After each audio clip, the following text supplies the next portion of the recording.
What does fantasy mean to you? Maybe you think of dragons, hobbits, or magic. But what if I told you that each and every one of us lives in a fantasy world?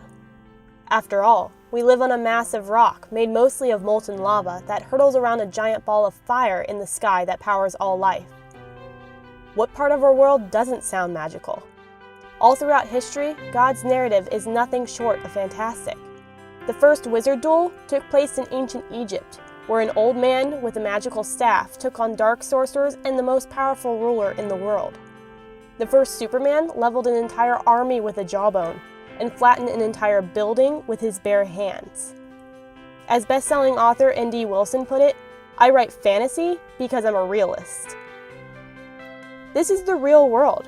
God spoke this universe, this narrative, into existence. And over the years, Christian fantasy writers have taken part in what Tolkien termed subcreating, which is a finite imitation of God's creative attributes. Tolkien, Lewis, and hundreds of other fantasy authors use their own words to create worlds, to worship Christ, and to ultimately equip their readers to better live in and appreciate their place in God's novel.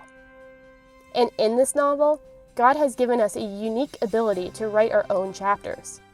We can't go back and edit, but we can become better characters as we live for Him with each new chapter. Whether we write fantasy, read fantasy, or simply live in fantasy, we all can strive to be better characters in God's fantasy novel.